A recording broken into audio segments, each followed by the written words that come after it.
Thank you, everybody, for coming today to our Diverse Abilities Dialogues on Camps. We have a wonderful group of panelists today talking about local camps in the Rochester, Monroe County area.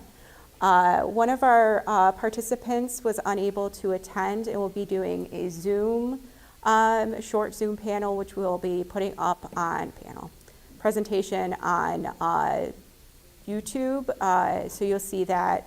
If you signed up for the event, I'll be sending that out. Otherwise, you can check it out on our YouTube channel tomorrow morning. And that's Laura Lieberman from Camp Abilities. I'm Jenny Paxson. I'm from the Webster Public Library, and I do a lot of our Diverse Abilities panels with a collaboration with Parents Helping Parents Coalition of Monroe County and Autism Up. They've been helping me with this and our Diverse Abilities Resource Fair, which was formerly named the Special Needs Parent Resource Fair. It is going to be on April 18th. We hope that you will all be able to attend. We had 63 organizations last year, and we're hoping to get around that amount this year, and you'll be able to find resources throughout the community in Monroe County and sometimes farther beyond that. So it's definitely a huge fair, and we hope that we will see you there. And I'm just going to let Britt or Kim come up and say a little bit about Parents Helping Parents before we get started. Here you go. Thank you. Hi, guys. Parents Helping Parents was started by 3 moms who have children with special needs, and we originally started by advocating for funding for early intervention to help with the provider shortages. That is still a problem today. But we then decided, how are we going to help the families here and now? So we have started all these great collaborations, of course, with Jenny and Autism Up for these Diverse Abilities Dialogues. We have in-person play dates every other month where we collaborate with step-by-step clinical services, which is now called Sprout. And volunteer providers come and answer families' questions who may be on the waiting list and not getting any services. And also veteran parents are there to connect with other parents. We have a sibling support group, which is actually tonight. Sibling support group is for siblings of children with special needs. And it's just a social child-led club, and I'm just there as an ornament. They really run the whole place. And tonight is make our own golf course, mini golf course, and pasta bar. We provide dinner. That's the first Tuesday of the month. We also do every other month webinars, educational webinars, and they are topics that parents want to hear about. What else do we do? We have our summer support spectacular coming up in June at Challenger Miracle Field, where we have tons of resource tables, and Jenny is there, of course. That's it. I think we do whatever you guys need, we do it. So thank you to the panelists for being here. This is a topic that comes up a lot for families, so thank you.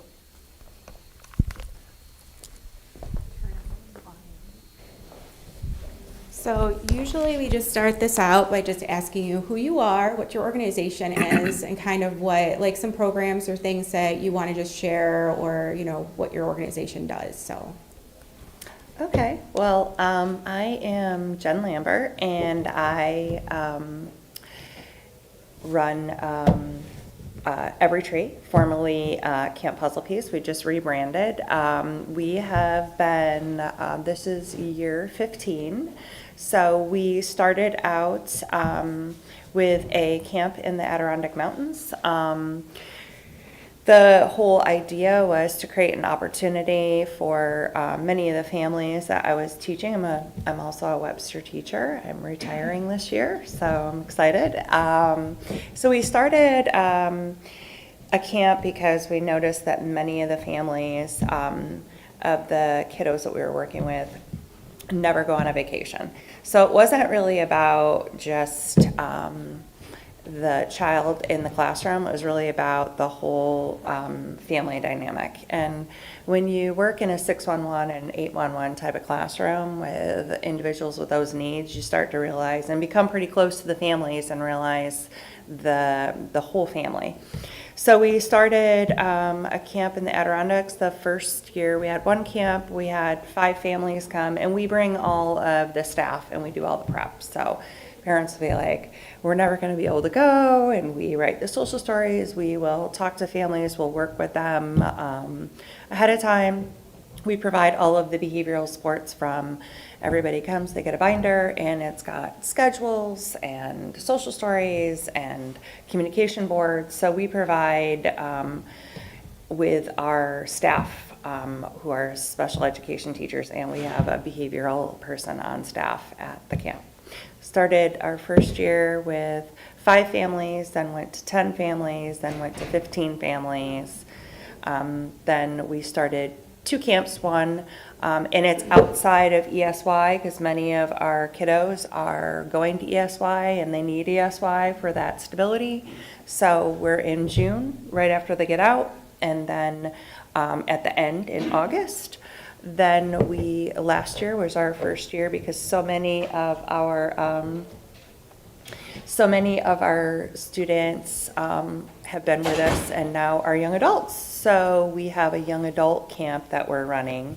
And it was our first time last year, and we're doing it again this year because it was really a hit. It was great to see. They'd be telling their parents, I don't want you to come out on the kayaks with us. Can you stay back here? So it really kind of gave them an opportunity to be young adults. And so this year we will have 3 Adirondack camps. What we love about it, it is for the whole family. And a couple years ago, I had a mom who, they have a family of 5, and their son was really difficult and challenging, and it took a whole team to help it be successful. And I was thinking, oh gosh, they're never going to come back. But then I saw the mom later, and she's like, when is registration? And she said, I have to sign up because my daughter met another sibling there, and they've been texting through the whole year. So it really kind of was heartwarming because that shows that it really is about the whole family. Many of the families come back, and it's kind of like, oddly, a family reunion because they haven't seen each other. And we have families come from Connecticut and Vermont and New York City, and I mean there is a bulk that come from the Rochester area, but it is nice for them to meet other people and network. So we have 3 sessions now. Our first session is dedicated just to transition age, and then we have 2 that are for all ages. And we do have families that come because they want to learn about, I do think that there is a disconnect between schools and the home and how we use resources that work in the classrooms to help people be more successful in the community. And people sit around a table and talk about the strategies, but I'm not an accountant and I'm not a lawyer, so I can't do those things. But then we have parents and we expect them to use some of these tools. So one of the beauties of our Adirondack camp is that families will say, can I take this binder with me? Because they saw how we use the schedules, they saw how we're using the communication boards. So there's a lot of modeling that happens, and then parents will say, how did you do that? Or just the little tricks of the trade that we use that people can use in any setting, it's not just a classroom. And what we see is we've done some work we did the programming for the Autism Nature Trail, and parents would come in and be like, oh, they don't need that, and then kiddos would run over and be like, oh, this is just like my classroom, and then they know and they're following along using the schedule. So it's really about making that connection and using tools that are proven tools, research-based, and modeling it and supporting families. So it's our ADK camp is really our kind of hallmark, and we love that camp. And then we do have a day camp that we run. We run it's called Community Connections. We purchased the curriculum from the Summit Center in Buffalo. It is a intense social skills boot camp. We are running it this year at Parrington Community Church. They have graciously donate their space to us. So part of the day is in the classroom, part of the day is out It's a 4-week program. Every Friday, we're in the community doing community-based instruction at Wickham Farms. I'm trying to think where we're going this year. The zoo. So we do different, we have busing that takes the students out into the community.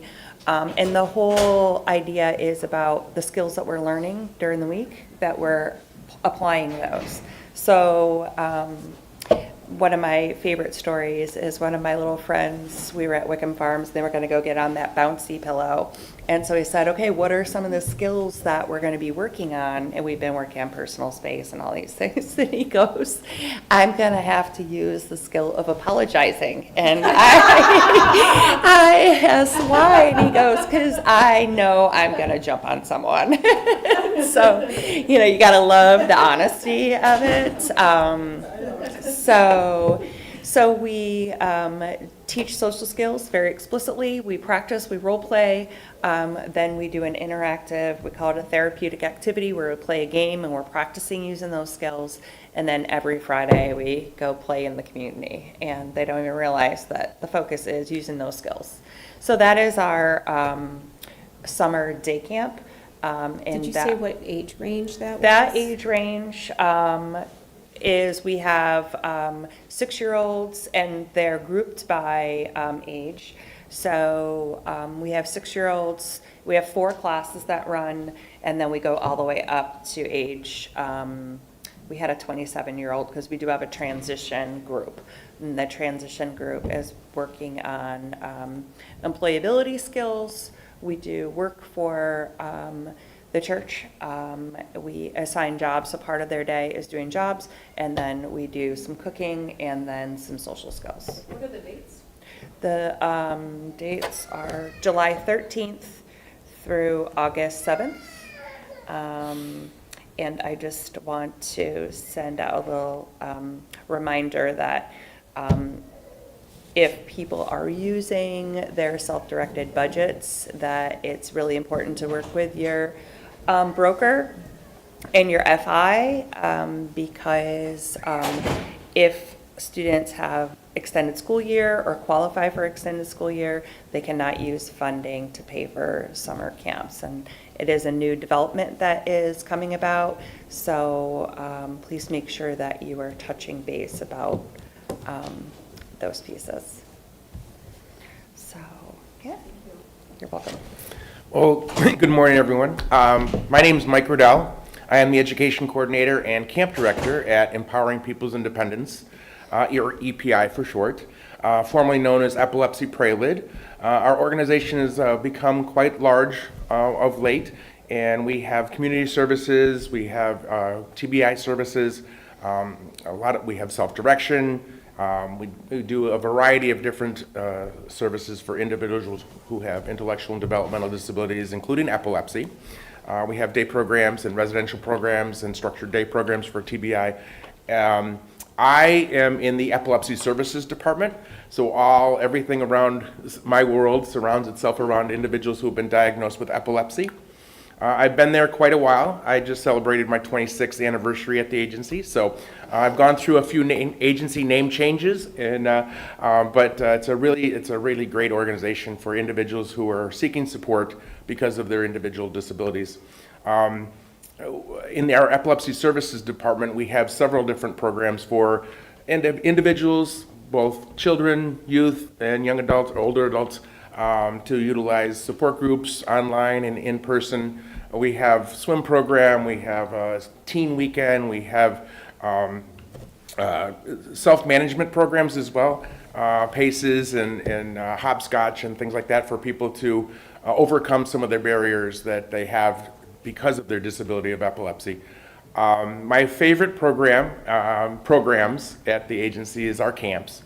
In 1992, we started this program called Camp Eager, and EAGR is the spelling. It actually is an acronym for what our agency was known for when it was originating. It was the Epilepsy Association of Greater Rochester. That's the acronym. And we wanted a camp for kids to come and have that full camp experience, be safe, and give parents the respite that they need. It's a 1-week long program in the summer. We now hold it at the Rotary Sunshine Campus in Rush, New York, and it's an opportunity for these kids to come and be kids and do all the kind of activities that you would find at a summer camp: the wall climbing, zip lining, swimming, archery, arts and crafts, all those kind of fun things that kids enjoy. This year the program is from the 19th of July until the 25th, and like I said, it's at the Rotary Sunshine Campus in Rush. It's an overnight camp. We have a couple neurologists that are there for the entire week, 24/7. The University of Rochester Epilepsy Center Neurology Department provides us with a neurologist that's there for the whole entire week, and also Upstate University Hospital in Syracuse, we have a neurologist there as well. There's about 60 kids, give or take, that come every year. And if you can imagine, 60 kids and some siblings too. We have some spots for siblings, brothers or sisters of kids who have epilepsy, who also need that support. If you can imagine that many kids at a camp, there's a lot of medication to be dispensed throughout the week, and the neurologists do a great job doing that too, so that all their medication is compliant, keeping it the same as it would be at home, but at camp. We have a whole bunch of volunteers who come and serve as cabin counselors and lead them throughout the day and night, and are there with the kids 24/7. And one of the really cool things that I see is these kids come to camp, they're nervous, they're shy, they're a little bit introverted, and they just keep to themselves a little bit. And they're always told, no, you can't do this because of your epilepsy. No, you can't do this because of your seizures. And when they come to camp, they get to do all those things because we have the supervision levels there to support their needs. And when they get there, they're a little shy, like I said, and then by the end of the week, their confidence is skyrocketed, their self-esteem is awesome, and they go back home with a sense of self-confidence. So when the school year starts in September, they have that feeling of, I can do it, and it's a really cool thing to watch happen throughout the course of the week. And like I said, we have about 35, 40 volunteers that are there to provide the supervision for these kids. And the registration is now open. You can find it at epiny.org. It's a very easy registration process. We use campdoc.com, which is a secure database that I have access to, and the parents have access to their child's information. And I ask a lot of questions, and I'd rather have a lot more information about the kids than not enough when they come to camp. The week-long children's camp is for kids 8 to 17. And like I said before, we have some spots for siblings to come as well. If their brother or sister comes, they can also come. And they need that support too. They see their brother or sister have a seizure, and they're a little nervous and everything like that. And they also network, or they also intermingle with the other siblings who get it. They understand what's going on when they're there at the camp, and they become pretty close friends along with the campers and the counselors. A lot of my counselors also have epilepsy as well. Their seizures are very well under control so that they can supervise the kids, but they get what it is like to have a seizure, the before, during, and after phases of the whole events. And so a couple years ago, last year, we started a day camp program as well. Same week, same location. The kids come in at 8 o'clock in the morning, and then they get picked up at 5. A lot of the kids that came last year, we had 10 kids at the beginning of the week, and we had 8 kids at the day camp program at the end of the week because 2 of them transitioned into overnight camping. And they come, and their parents and sometimes the kids are a little nervous to stay overnight, so we give them the opportunity to come, enjoy the activities at camp, but then get to sleep in their own bed at home. That program is, like I said, the same week, the 19th, or actually the 20th, because they come in on that Monday, and then their last day is that Friday, the 24th. The cost of that is $300 plus the $35 registration fee. And it's a really great introduction to a full week along a camp, because they might not want to come 24/7, but they do want to experience what it's like. And they intermingle, they integrate right into the cabins of the overnight kids, and there's lots and lots of fun things that they do, not only during the day, but we have the support's there to welcome them and make sure that they're confident. And then the parents go back home for the afternoon or the day, and then come back and get their kids at night. We have a CIT program, which is also the same week, and it's for 16 and 17-year-olds. A lot of these kids have epilepsy themselves, and the CIT program stands for Counselor in Training, so that they're learning what it takes to be a counselor. And so when they do turn 18, they can come back and be a counselor with some training and some experience of what it takes to do that for the week. About 12 years ago, we created another program for adults. It's for 18 years and older. They have epilepsy, and they also have, all those guys and girls have intellectual and developmental disabilities. And it's called Camp Coast. And a short little story of how it became Camp Coast, it's COAST. And we started our program several years ago when we had a pilot program of 5 guys. And they came in, and at the time it was called Young Adult Camp. We were funded through the Family Support Services at OPWDD, and we had 6 spots for kids in Monroe, or young adults in Monroe County, and 6 spots in Onondaga County. But for the first year, we only had 5 guys. And about 2 days in, I went to them and I said, I need a name for this camp. And they thought about it for a little while, and a couple days later I came back, I think it was during breakfast, and I came back, I said, okay, what's your name? What's the camp's name? And they're like, Camp Coast. And I went, Camp Coast? What does that mean? It was the first initial of each of their last names spelled out to be Camp Coast.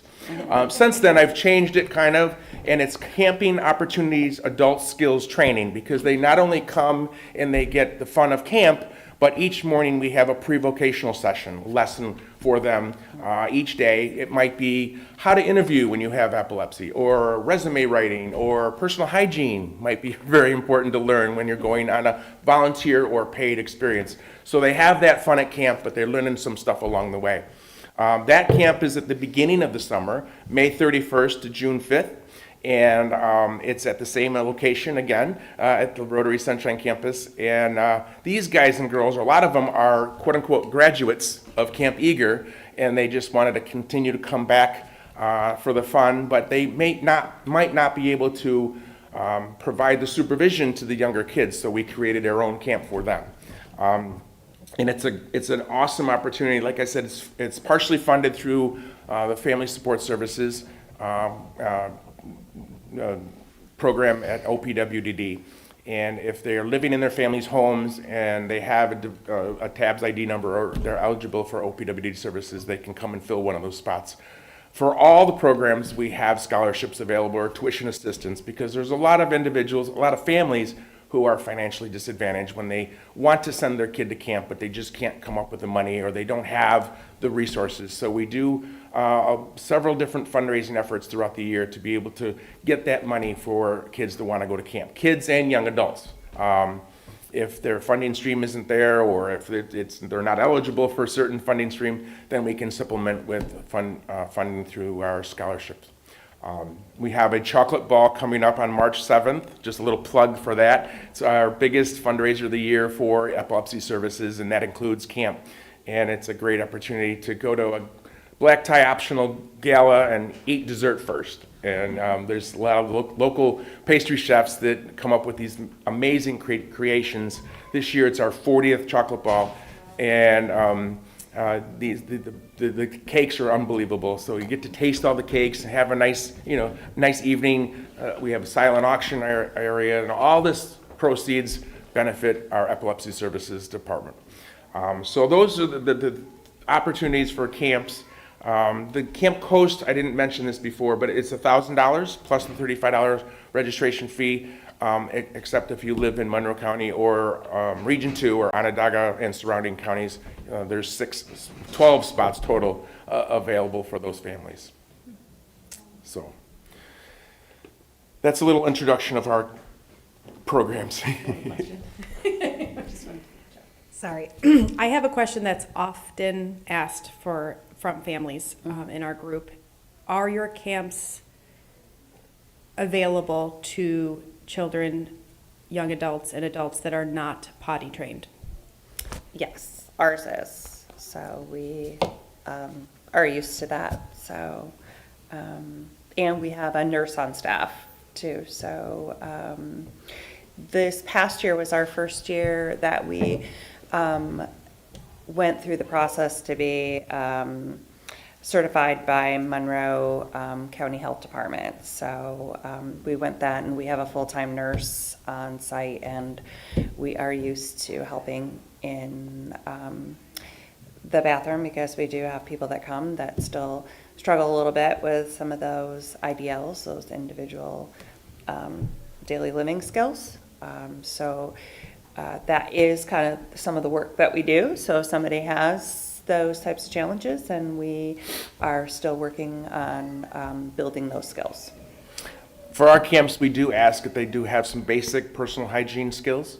Of course, every kid everywhere needs verbal prompting, but I do rely on the volunteers to be the supervision, and they're not full-time DSPs or direct service employees. So we do ask that they do have some personal hygiene skills and can take care of those tasks, but they certainly do get a lot of verbal prompts throughout the week.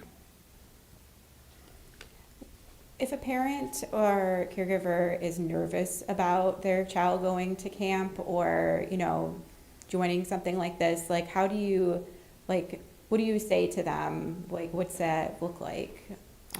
Well, we have a couple of things that we do. So one is we have some other events in the community networks, and we do some accessibility evenings. We have one coming up, February break. We also have one that's focused on camps, and we will have tabling available for camps in the community to come. That one is in March, I believe. And so what we do is come and meet us. We will have staff on hand. So we do have every tree staff available at the Amherst. So we have a special education teacher, 2 teachers on staff, and then 2 of our regular summer staff there manning our sensory area that we have. And our other 2 staff are radioed up, and we are helping, like if a family is like, we're having trouble getting through the door, we need some support, we go and help. So we also have families come a little bit early to get in place, and we have some social stories and some behavioral supports to help families. So come and meet us beforehand. The other thing is we will have families that will tell us that, and then we might have to do a meet and greet prior. Or we have a big water trampoline, and a lot of families are like, they see that you have to wear a life jacket, and they'll say, my son is going to want that water trampoline, but never going to put that life jacket on. So we'll write a protocol up for putting the life jacket on for 5 minutes at your house, and then do something fun, get reinforced after that, and build up that tolerance for wearing the life jacket, so that by the time we get to camp, we are ready for that. So we do an intake with families. We do have a pretty extensive onboarding. We use a system called RegPack, and people sign up, create an account, kind of like you would if you were doing like Webster rec programs. And then when you're going through there, we'll see things, and then we reach out to the family and talk to them before camp. We also do a Zoom meet and greet with staff before camp start. So it's all about getting families there and trying something new. And our end goal, we love that families come back, but our end goal is that you don't need our camp anymore. Our end goal is that you can go anywhere, that we've helped to transfer those skills, and people can generalize those skills to any setting, and that they feel like they have the confidence to do that. We love when we hear somebody say, hey, we just went on a Disney cruise. We never thought we could do that, and that's what we want. So we miss them when they don't come back, but we love it when they've been with us for a bunch of years and now they don't need our supports. So, as you can imagine, with a lot of kids with epilepsy, their parents are very nervous about sending them away for even the day, or especially for a week-long overnight camp. So it takes a lot of communication with the parents, just sitting talking with them on the phone for a good amount of time emphasizing the supports that we have in place to keep their kids safe throughout the week. And I've made it a practice as camp director, any new family that comes to camp, about 24 hours into the camp, I make a personal phone call to the mom or dad or grandma or grandpa, and just let them know how they did over the last 24 hours. And if there's any issues, then I bring it up then. If not, then I said, okay, I'll see you at the end of the week when you come pick up. I do spend a lot of time on the phone or emailing parents and just overcoming their nervousness about sending their kid away for the week. And a lot of times it's just emphasizing the safety that we have at camp and the supports that we have in place for them, especially when I tell them that we have 2 neurologists there, and so their seizures are under control. And I think out of the last 26 years that I've been at the agency and been involved with our camp, I think we've had to transport to the hospital 3 times because of seizure activity, because we can take care of it all there. And a lot of times it's the other disabilities that take a little bit more work, at camp, and so we can overcome that too, because we have a clinical social worker that's there, and a lot of people that are very well versed with multitude of different types of disability. And sometimes people ask me, do you only accept kids with epilepsy? No, we have kids with epilepsy. That's the primary diagnosis, but they also have possibly some other types of intellectual disabilities, such as autism or learning disabilities of all different types. So yes, so the parents are the ones that I actually have to counsel the most. The kids are full on in most of the time, but the parents, and we also do. I send pictures every day. We have a site that we use. It's Smug Mug, and I upload all these pictures that we take of all the kids throughout the course of each day, and I upload them, and so the parents can sit at home and look at their kid at camp enjoying the zip lining or the archery or whatever kind of activities they're involved with. That's what I was going to ask, like what type of activities that the kids do at the different camps? I know you said kayaking and zip lining, but what other types of activities do people do? Well, we have structured activities, so we have a schedule, but people don't have to do this schedule. So, but we have supported activities, and then we do things. We do a kind of simple hike that is more flat, and it's like a 1 mile hike, and then we do hike to a fire tower. So that is kind of, for some of our families, they are like, that's what we want to do next year. So that one I think is about 2 miles round, or 2 miles in total, and that's off site, and we kind of caravan over to that. We have a huge waterfront, so the waterfront opens every day at I think 10, and then closes at 4. Then while families go and get ready for dinner, we we always have arts and crafts set up, and we always have a sensory area set up, so people can take a break, or if you're not into the waterfront. But we have paddleboarding, and we have kayaking, we have canoes, there's a sailboat, the water trampoline is out there, there's water slide. The waterfront is very busy, so it takes us about a half hour to close the waterfront, because it's like, okay, 25 more minutes. I'm letting you know you have 20 more minutes. Constant reminders that we are closing the waterfront. We do family kickball. We have a variety of different activities. And sometimes when it rains, we improvise. We have board games, and we have different tents that we set up that are like the awnings, and we have like Legos over there, and then we have the marble run, and we have our sensory tent, and then we have arts and crafts. So those are always available, and then we do have like staff-led during the day different times. So we'll have staff say, I'm going to take out a guided canoe trip. I'm going to take out, we're going to do fishing. And we do have a fishing derby that we do, which has become popular in the last couple of years. And most of the things that we do are because kids have been like, hey, I want to do this thing. So we did a fishing derby. They have teams. You get a certain number of points for the type of fish you caught. You get a point for putting the worm on yourself. You get a point for taking the fish off, and you get 3 points if you kiss the fish. So it is so funny how many pictures we have of kids like.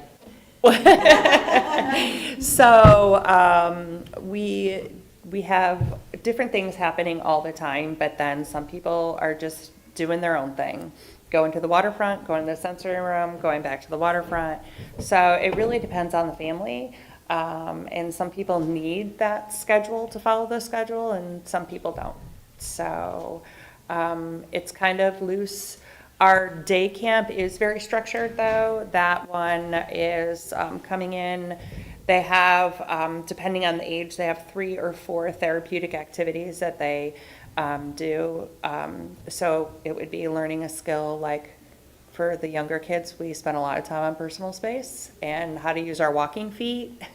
So we will do a lesson, we will practice, then we go play a game and or an activity. They have lunch, they come back, do another social skill lesson, a game and an activity, and then they have clubs that they can sign up for. So they have Builders Club, which is Legos and bricks. We have a Minecraft club. We have arts and crafts club. We have outdoor sports club. So every day we have a science club. So they have to sign up for a different club each day. And then we practice using our social skills and our friendship skills, sharing, working together to do a club. And our transition age group, they are involved in setting up the clubs and running some of the clubs. So it gives them some jobs, and some of them actually are rock stars at some of like art and some of those activities. So that's what our day camp and our Adirondack camp. Does anybody have any questions about the activities that we do? No? Okay. And for our camp, our overnight camp, before they even get to camp, I assign them to a cabin that's gender appropriate and age appropriate. So we have the 8, 9-year-olds together and the 10, 11, 12-year-olds together. And they follow a schedule throughout the course of the week, throughout the day, which includes the wall climbing and zip lining, the swimming, we have boating and fishing, we have archery, arts and crafts, there's a splash pad at the camp that we utilize. There's outdoor cooking session, so there's lots and lots of different activities that they can participate in. And then each evening after dinner, we have a camp-wide activity. So the whole camp comes together and does an activity, culminating with, on Thursday night, we have a dance. And they, each year, we have a theme. Like last year was Wizards and Warriors, so they all came dressed as wizards or warriors for the dance, and they had a really great time. But other activities throughout the course of the week and the evening is like a scavenger hunt or Color War Wednesday, we call it, and a little brief, kind of a minor competition of sorts. And then for our day camp, they follow the same schedule as the overnight, just for the day, during the day, and then they go home at 5 o'clock. Camp Coast, our young adult program, kind of follows the same schedule. There's quite a bit less numbers of campers that come for our Camp Coast campers. So we break them up into 4 cabins, 2 guys' cabins, 2 girls' cabins, and they do follow that same kind of schedule with the camp-wide activities in the evening as well. I have a question for both of you, but kind of in the flip sense. You both have talked about all the supports that are available for the kids.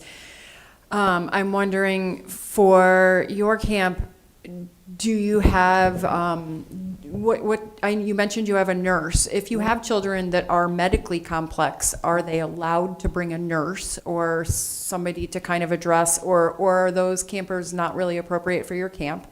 And kind of the flip, in your sense, it sounds like you have the doctors and are able to handle certainly the medical piece. Do you have children that require more one-to-one support because of their intellectual developmental disabilities?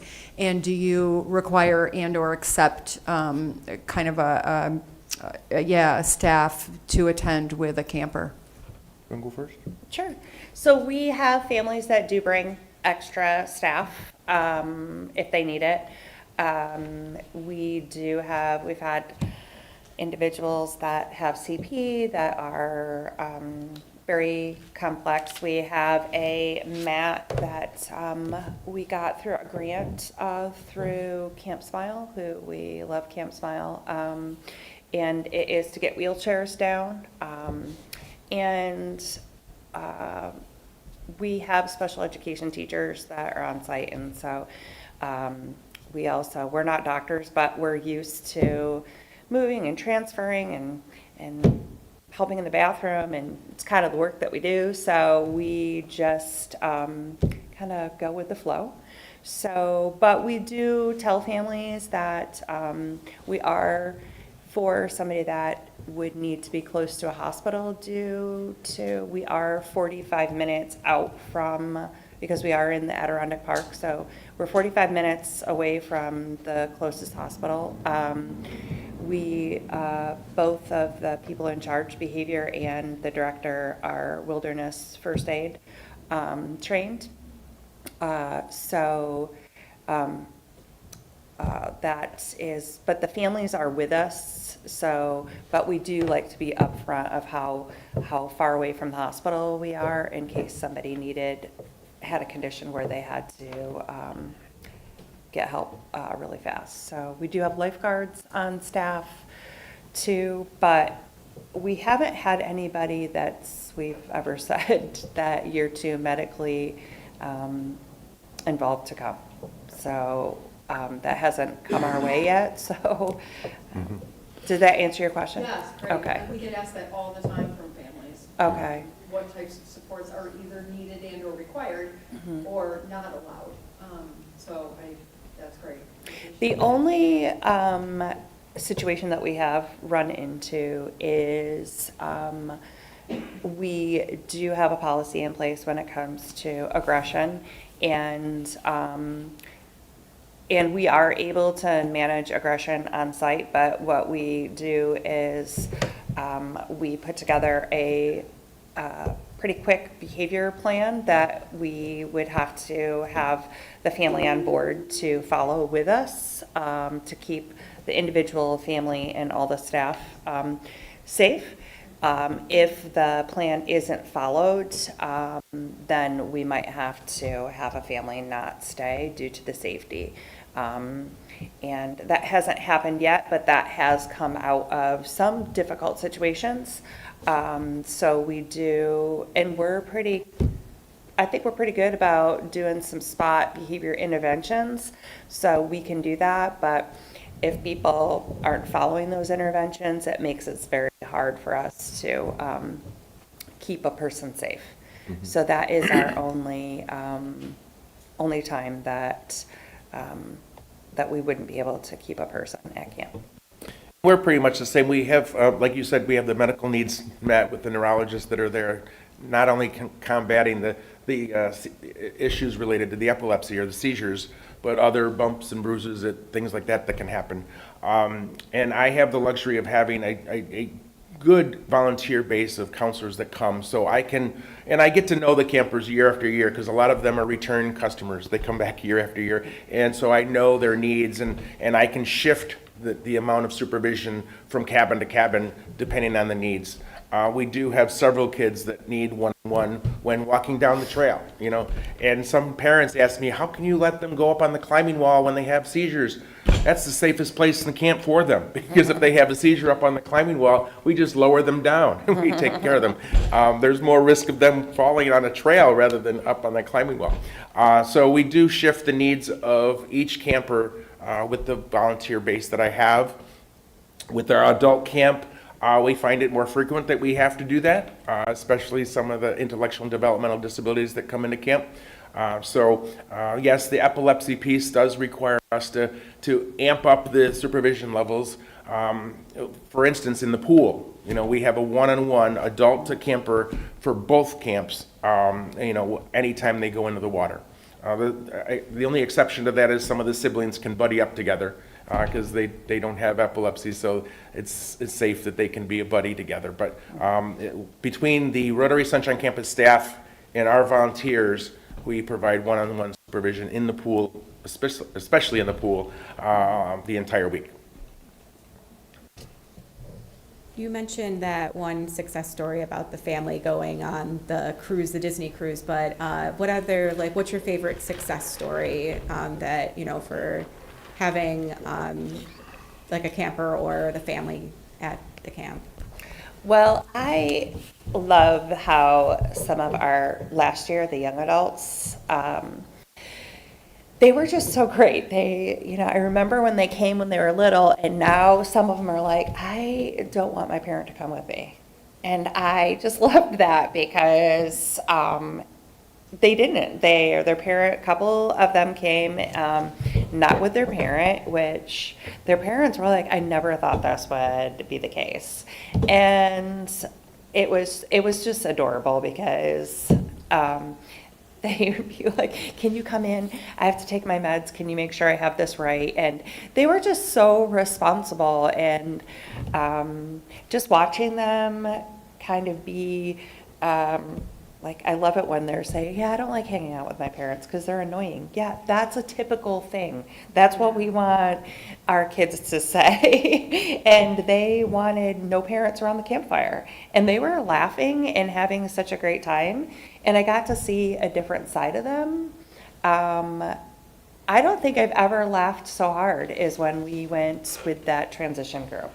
It was a great time, and to see how they came at the beginning and all these years and wanting to do things like wanting to go canoeing without adults and wanting to, it was great. It was something we were going to try. We hadn't done it before, and actually it was one of the campers that said, I don't feel like I get a lot of time with you, Miss Jen. And because when they were there and the younger kids really kind of do take a lot of our focus because they're new and acclimating. So we did this, and we got to spend a lot of time chit-chatting and doing things. And yeah, Garrett was cute. He was like, I would like to spend more time with you. And we did, and we started our transition camp, and I just love it, and it so much that we're doing it again, and we already have quite the list going for. We don't have many spots left in the transition camp because I don't think there is a lot of those transition camps. I know you guys do an older camp too. It's great, but it's there's not a lot out there for that. I mean, I teach a transition class now for the Webster schools, so it's given me an opportunity to see what's out there in the community and stuff, and kind of what their needs are. But that's kind of really my favorite little success right now is, and that's what we want. We want to build independence. We want to give them those opportunities to go away on a little vacation and make those connections. For me, while you were talking, I was trying to figure out what story I was going to tell because we do have lots of them. And I think the most recent is this last year. I mentioned this earlier, but we had our first time doing our day camp program. We had two siblings come. One kid who had epilepsy, and one was his brother. And they came in on that Monday morning, and they were there 4 hours. And next thing you know, one of them came up to me and said, how can we stay overnight? And so when Mom and Dad came that evening at 5 o'clock to pick up the kids, I said, well, your kids want to stay overnight. And so they said, whoa, whoa, whoa, whoa, whoa. And they went home, and I got a call about 8 o'clock that night and said, okay, what do we do? How do we sign them up to come the rest of the week overnight? And they brought all their sleeping bags and their gear for the rest of the week. And they ended up staying the rest of the week and loved it. And they were, and that's actually why we started the day camp, to give that introduction to what it's going to be like to go to an overnight camp. And in this case, it happened really quickly, but so that's the intent, that they come, they get to go to the day camp each day, and then next year possibly they can come overnight. Another fun story is I've been there several years, and so I've watched these kids grow up into young adults and even now starting to be older adults in our Camp Coast program. And I've seen these kids since they were 8. You know, they come year after year. And this one story comes to mind that this mom was really, really, really nervous about sending her daughter to our camp. And so she came, and the mom was crying and the kid was crying and when they dropped off for check-in. And then at the end of the week, they came back and they were crying for a different reason, because they made it through the week and they didn't want to leave. The camper didn't want to leave. And I'm like, you got to leave. I'm getting out of here. So it's seeing that transition from being nervous about going to a summer camp program and enjoying the activities that we offer to being fully confident and wanting to come back. And this one kid, again, another story, this one kid literally keeps track of how many days left to camp, you know, and how many more days to camp, Mom, you know, and to hear those stories is really, really uplifting for us. Hi, I just want to make one plug for Sunshine Camp because they were not able to come today. They also just started a day program last year, but their overnight camp session 1 is ages 7 through 15, July 5th to 10th. Session 2, ages 16 to 21st, is July 12th to 17th. And their day camps are either the week of 6/29, 7/20, or 8/17 at a cost of $400. I was wondering if you both can just give us the cliff notes of the name of your camp, the ages, the dates, the cost, and the needs of all your different programs. I can try to do that. Yes. So, all the information is on our website at Grow Every Tree. That is probably the best way to get some of the information, only because our 80K camp is depending on the age of the individual. And if they have special needs or not, the pricing is different. So it's kind of, I want to say like 3 and younger, without a disability is free. And then it goes by how many people in the family, if they need a cabin or a motel room. So, because we have cabins that hold bigger families, which I probably should have said that because people think that we're actually camping in tents. We're not. They're more like hotel rooms. Some of them have air conditioning, and then we have everybody has their own bathroom, own shower. Some have their own fridge in there.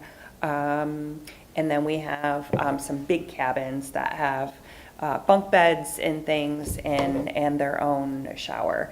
And those are for families that are like 5 or more in the family.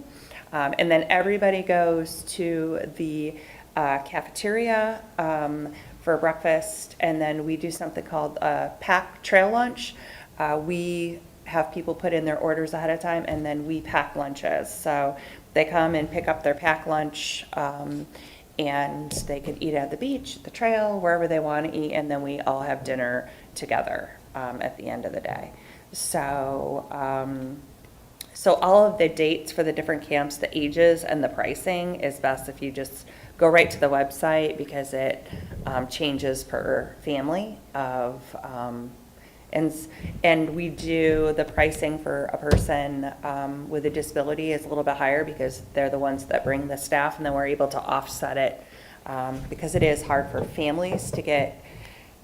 It depends on where you're coming from. Some places will pay for a whole family to go. They get it all covered. Monroe County usually does not do that, so we try to finagle things so that we can keep the price down for the family and the cost gets covered through their budgets.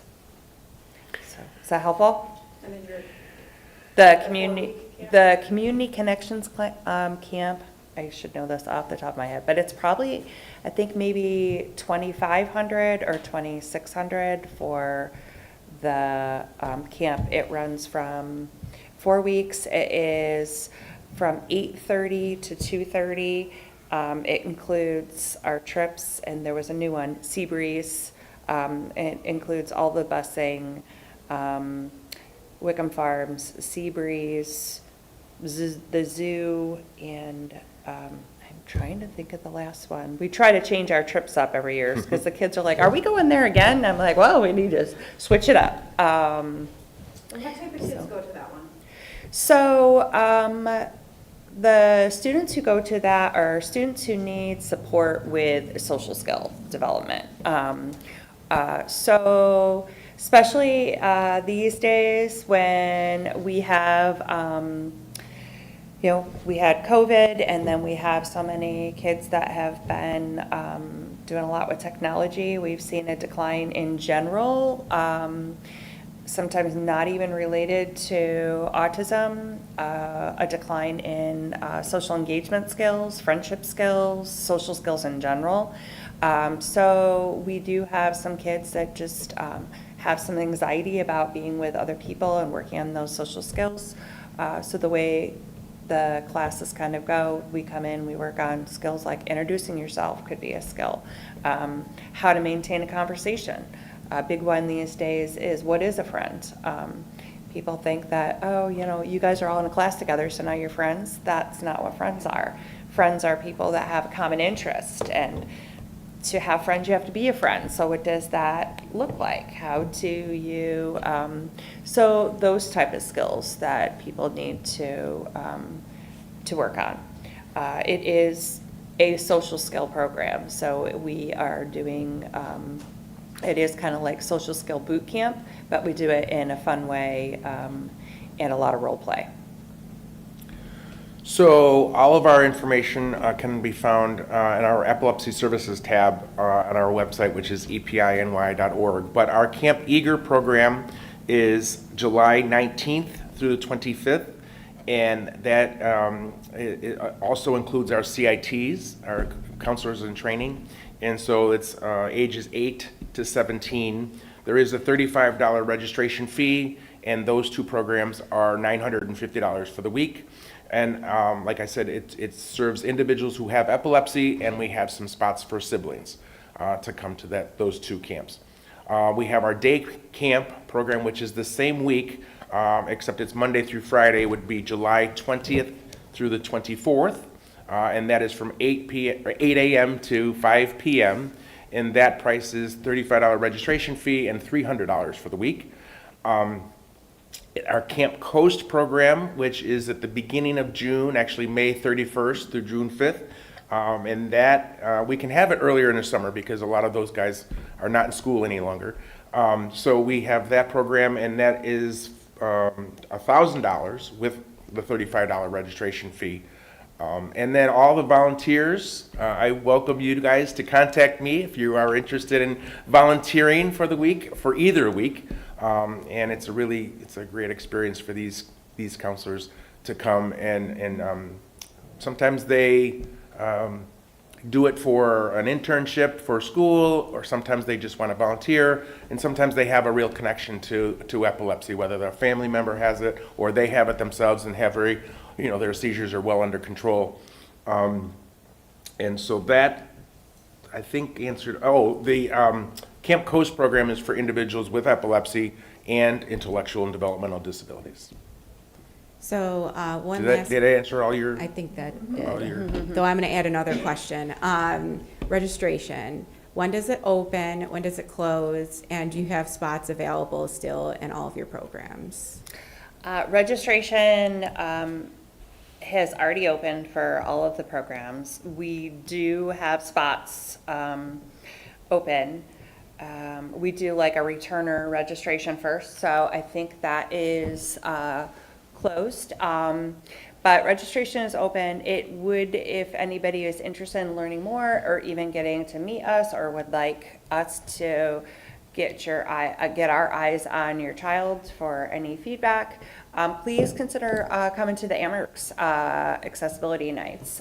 We are going to be there. We will have staff there, and we could meet you there. We do have tickets. We have quite a few tickets that the Amherst have given us. So reach out, and that would be a nice kind of more natural setting to meet a family and see how, if it's a good fit.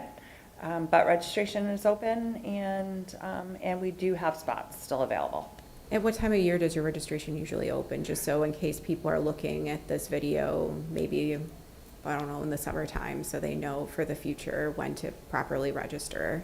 We try to open the first of the year. Okay. Same goes for us. Our registration is open. You can find the registration at on our website in the camp pages. And we typically open around the first of the year as well. If I open it too early, then some of the information has to change over the course of the few months, like seizure activity, frequency, and stuff like that. But yeah, our registration is open and it's on our website. I didn't mention before, but one of the activities is also horseback riding. And Rotary Sunshine Campus does not have a stable, as some of you might know. So we do a field trip, and we go to Meadows of Mendon in Mendon. And Amy Jenkins out there runs a fantastic program. So we bus them out. We split the camp in half. So half of the camp goes one day, and then the other half of the camp goes the other day. And then the people who are left back at camp, enjoy all the activities that are still at camp when they're not horseback riding. So. Well, it is afternoon, but I do appreciate you both coming today. You were amazing. Absolutely. A wealth of information, and thanks to our partners again at Parents Helping Parents Coalition of Monroe County and Autism Up. And our next presentation is also on Tuesday, March 3rd, and that is going to be developmental pediatrics from Strong is coming. Many different people who are in that program are going to talk about different aspects of what they serve. So I hope to see you all then. All right. Thank you. Thank you.